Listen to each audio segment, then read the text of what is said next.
Terima kasih saudara Anda masih setia bersama kami, masih dalam segmen Sehat di Tengah Pandemi dan masih bergabung bersama kami Dr. Andi Komini yang biasa akrab dipanggil Dr. Koko. Dokter, ini kabarnya sudah ada yang telepon pemirsa Kompas TV dari Bandung, ada Bapak Halomoan. Selamat pagi Pak Halomoan, bisa mendengar suara kami? Bisa, Bu. Baik, silahkan Pak, sampaikan keluhan Anda kepada Dr. Koko. Selamat pagi, Dokter Koko. Selamat pagi, Pak. Selamat pagi, Pak. Umur saya sekarang 72. Ya,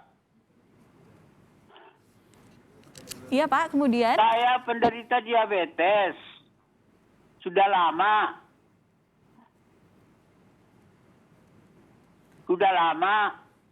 Terus perasaan saya kalau malam itu tulang-tulang saraf-saraf saya kok panas.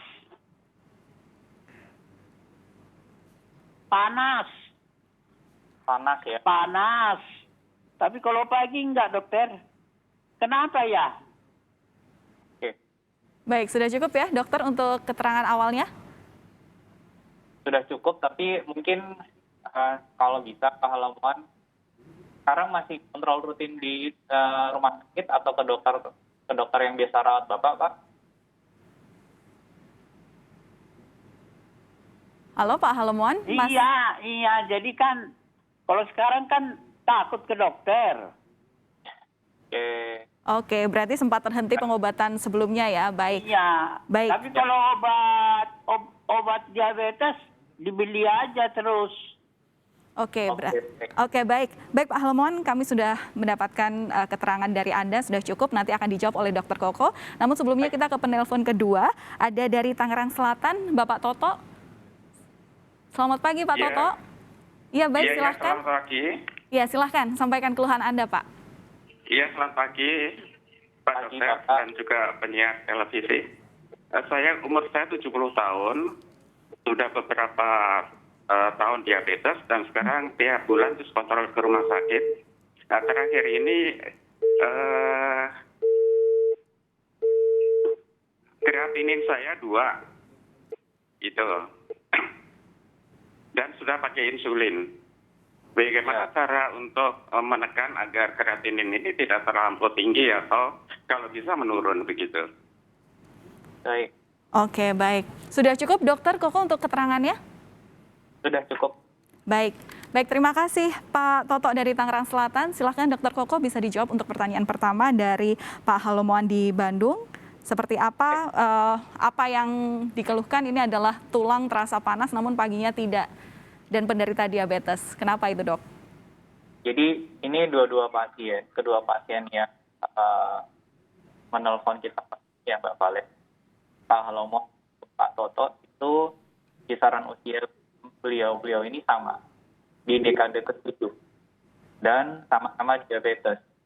Jadi mungkin akan ada satu dengan yang lain nanti ini yang dirasakan karena detailnya kan kita nggak bisa dapatkan via interaksi seperti ini ya, tapi garis besarnya dapat. Yang pertama, Pak Haloman itu merasakan bahwa tulang-tulangnya itu dirasakan panas di malam hari. Kemudian kalau siang, pagi itu agak berkurang. Kunci dari persoalan ini itu lebih ke memang karena diabetesnya. Pada pasien-pasien diabetes yang sudah lama, itu mengalami yang kita sebut vaskulopati dan neuropati. Jadi pembuluh darahnya itu tidak selentur kalau dibandingkan dengan orang yang sama yang tidak diabetes. Jadi agak kaku tuh. Jadi yang terjadi asupan makanan untuk saraf, untuk otot, untuk jaringan-jaringan di seluruh tubuh termasuk tulang itu lebih terganggu dibandingkan yang tidak diabetes.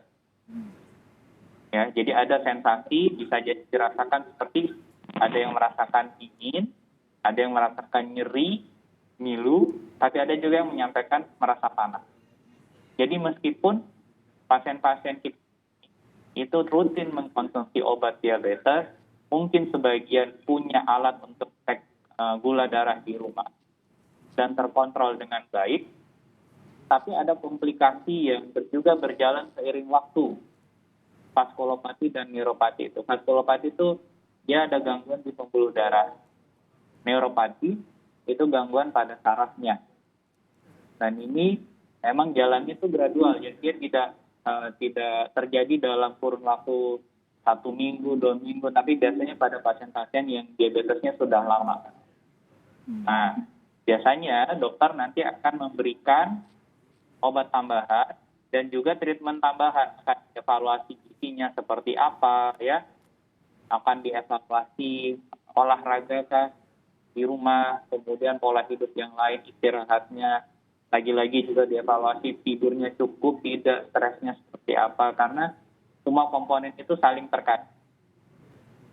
Kalau kita bisa treat, kita bisa olah komponen-komponennya, maka kita harapkan keluhan-keluhan yang dirasakan oleh Pak Halomo dan juga banyak diabetes di lain, karena ada jutaan orang Indonesia yang diabetes, itu bisa menjadi lebih ringan, menjadi berkurang. Ya, kemudian dengan Pak Toto sendiri, itu ada Pak Toto menyatakan beliau sudah menggunakan insulin, terapi insulin, dan juga ada kreatin 2. Berarti ada vaskulopati yang terjadi di ginjalnya. Dan ini kan fungsi ginjal juga berkurang ya. Target dari pasien dan juga dokternya adalah menjaga agar kondisi ini tidak menjadi lebih buruk. Kuncinya di menjaga gula darahnya stabil, ya, mendekati angka normal. Semakin kita bisa rem supaya gula darahnya ini lebih terkendali dengan baik, maka insya Allah fungsi ginjalnya akan bertahan lebih lama. Memang seiring waktu itu akan menurun Pak Toto, fungsi ginjal kita. Jadi setiap dekade berkurang sekitar 10%. Dimulai dari usia 40-an itu turun 10%, ya. Terus begitu. Jadi kalau sekarang sudah dekade ke-7, memang ada secara wajar, secara alamiah, memang sudah berkurang sekitar 20-30% dibandingkan kita yang masih usia 40. Nah, apalagi ada diabetes. Nah, kan tugas kita itu adalah menjaga supaya gula darahnya terkendali dengan baik, capai, ada namanya kalau sering diperiksa itu HbA1c. HbA1c-nya ini kalau kita bisa jaga di kisaran 5,5 ya sampai 6,5 lah. Itu insya Allah kita bisa rem supaya fungsi ginjalnya tidak menurun dengan cepat. Memang masih agak sulit dengan kondisi kita sekarang untuk memperbaiki ini, tapi opsi-opsinya ada kalau Bapak konsultasikan dengan dokter yang men-treat Bapak atau Toto. Jadi lagi-lagi perhatikan nutrisinya seperti apa, istirahatnya, olahraga, tingkat stres, dan berobat. Target dari kelima komponen ini adalah kualitas hidup yang secara umum lebih baik untuk Pak Haloman dan juga Pak Toto dan jutaan diabetes lain di seluruh Indonesia.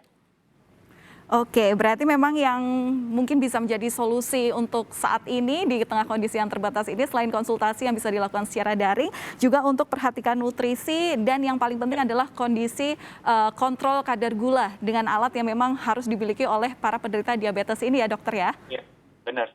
Baik, terima kasih Dokter Andi Komini, spesialis penyakit dalam yang sudah bergabung bersama Sapa Indonesia pagi kali ini.